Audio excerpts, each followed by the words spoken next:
Our deepest fear is not that we're inadequate. Our deepest fear is that we are powerful beyond measure.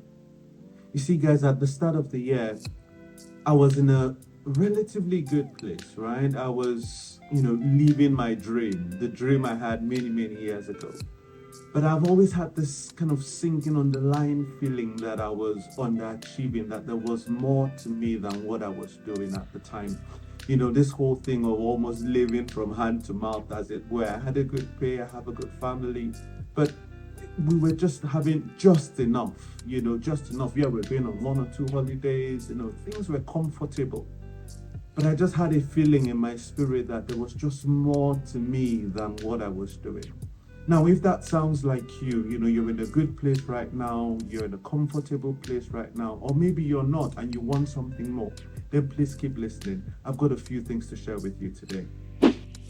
Hi there, my name is Jonathan. I'm an inspirational speaker and writer, and this is the 4th episode in our It Is Time series. And on today's video, I'm going to be doing something slightly different.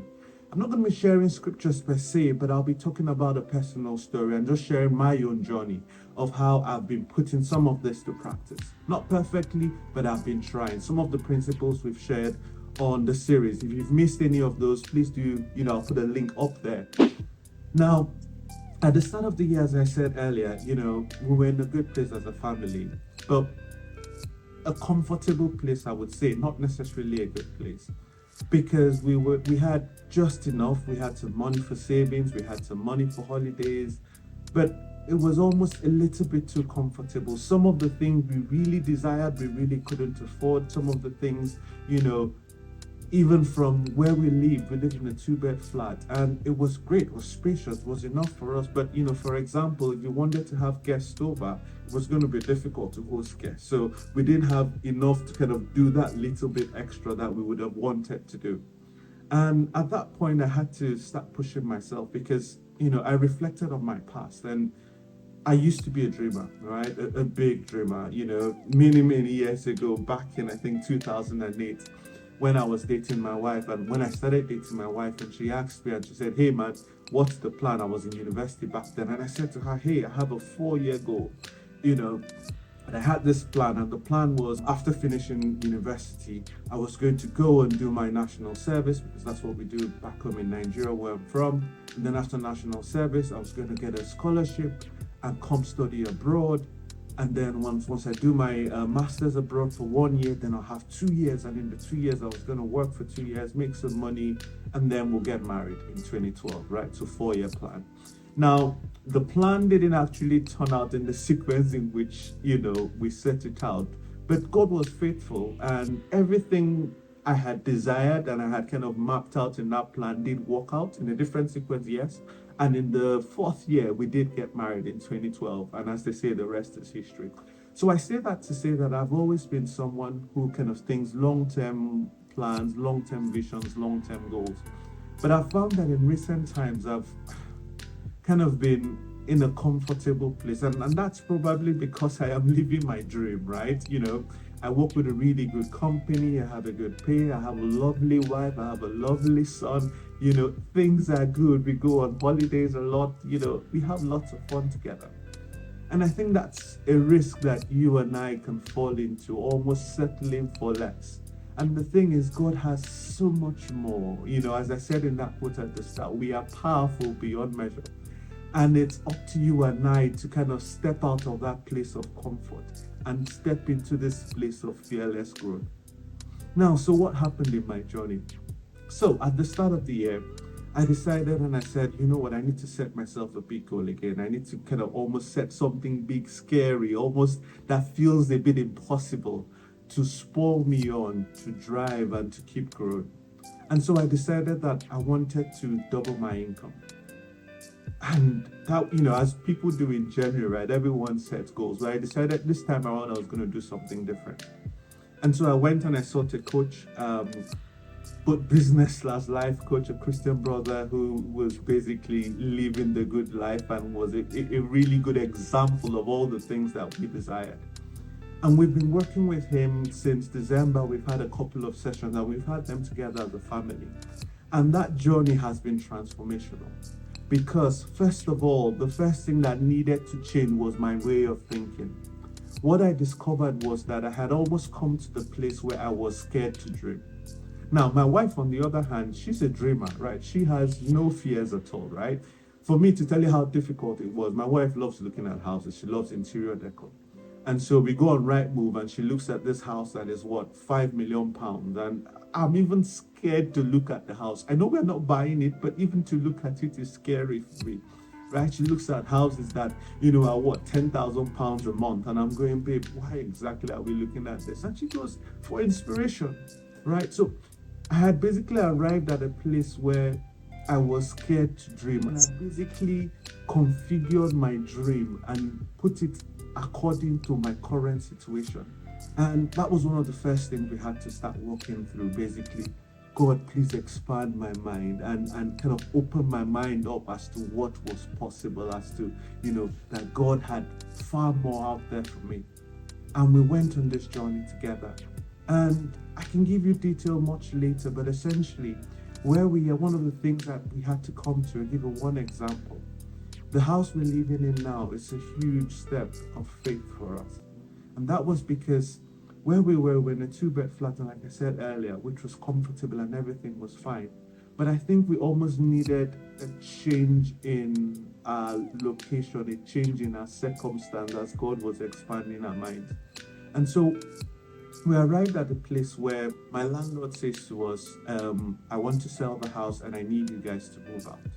And that was the trigger, because all of a sudden, from this place of comfort, we were faced with a situation where we had to move, right? And so the question then was, okay, what kind of place would we want? And I had to start putting into practice some of the things my coach had taught me, which was, rather than limit your vision to basically your current circumstance, your pocket, what you can, keep your vision based on the size of God, based on how big, what God is capable of doing, and ask God for what you truly want. And that was almost a little bit new to me. Basically, it was a little bit of a painful process, right? Thinking about what I really wanted, because I had to peel off, the layers of doubt, the layers of comfort, the layers of, background. I had to peel off all those layers and ask myself, and even the fear of failure, because sometimes one of the things that kept me from trying new things was the fact that, I don't want to shake the cattle before anything falls and I lose everything, right? That fear of losing everything, I had to feel that out and ask myself, what is it that I really want? And we sat together as a family and almost took off all the limits. And we said, what do we want? We sat with my son, and my son said, Dad, I want a room where, because my son is homeschooled, and so he had a really big room, which was combined as both his bedroom and his homeschool room. And he said, Dad, I want a separate room just for myself. And we asked ourselves, okay, Lord, we want a garden. We want a garden in our new house. We'd love to have, a sitting area where we can sit together as a family. Within that, we wanted a separate space, like we said, for the homeschool. We wanted a room to host our guests. We had wanted to invite some people over, but we couldn't do that because we didn't have a spare room for a guest room. And then we said, Lord, for me, I said I wanted a separate room, so that I can have my study and my, my work things when I work from home, etc. Those were the things we asked God for. And we just put it out there and we prayed about it. And then we started looking for houses. And so because we had set this, if you like, things as different criteria, right? It basically started removing some of the options we would have naturally gone for. Now, fast forward to what God eventually did for us. We saw this wonderful house that came on the market. It was 4 bedrooms, and then there was a 3rd floor that was completely empty. And it was a mind-blowing time of just stretching our faith to just believe that this is what God wants for us. We basically went to view this house, and as soon as we stepped in, we were like, this is it, this is it. And God has now brought us into that place. And it's been a huge walk of faith, a huge journey of faith for us in God, stretching our minds as we keep growing, as we keep stretching. Now, I'm not yet at the goal of doubling my income, but we're on that journey there. And I'll share with you as we get, on that journey towards doing that. And there are a few other things that God is doing in my life at the moment, because one, we have changed location, so that's important sometimes to change your environment as God is expanding what He wants you to do. Now, hopefully that story has inspired you and you've learned a thing or two. But I just thought to share, because sometimes with some of these things that people share about principles and all that, it can be difficult to, almost bring a real life example of how you have actually put that to practice. Now, so this is our journey of faith. We're now in the new place. We're in a lovely, wonderful space. My son has his own bedroom. We have a space. This is my own, little space here, which is now my studio / working room. And we now have a homeschool room that is an entire floor. And God has basically done exceedingly abundantly, far beyond what we could ever ask or think. God has been incredible to us. And I think one of the things I've learned is we wouldn't have arrived at this place if we had not decided to stretch our faith, to actually go down and ask myself, what is it that I really want? What is it that I really want? Regardless of what people might say, regardless of what the circumstance is, regardless of what my bank account says, what is it that I really want? And as I put that to action, as we started speaking those words and proclaiming and basically taking action, working towards that, we've seen God work wonders in our lives. Now, I started with a quote, and I'm just going to end with that full quote. The quote is actually by Marianne Williamson, and I'm just going to read that to you. Our deepest fear is not that we are inadequate. Our deepest fear is that we are powerful beyond measure. It's our light and not our darkness that most frightens us. We ask ourselves, who am I to be brilliant, gorgeous, talented, and fabulous? Actually, who are you not to be? You are a child of God. Your playing small doesn't serve the world. There's nothing enlightened about shrinking so that other people won't feel insecure around you. We are all meant to shine as children do. And as we are liberated from our own fear, our presence automatically liberates others, as Marianne Williams said. And yeah, that brings us to the end of this 4th video in our It Is Time series. Now, if you've missed any of the previous ones, please do check out the playlist there. If you've not subscribed, please do subscribe, like the video, drop a comment. I'd love to hear your thoughts. And as you go out into this week, do step out of your comfort zone. There's so much more that God has ahead of you. And if you can dare to dream again, you can actually peel off those layers and ask yourself, what do I really want? And go for it. You would be amazed at what God is going to do in your life.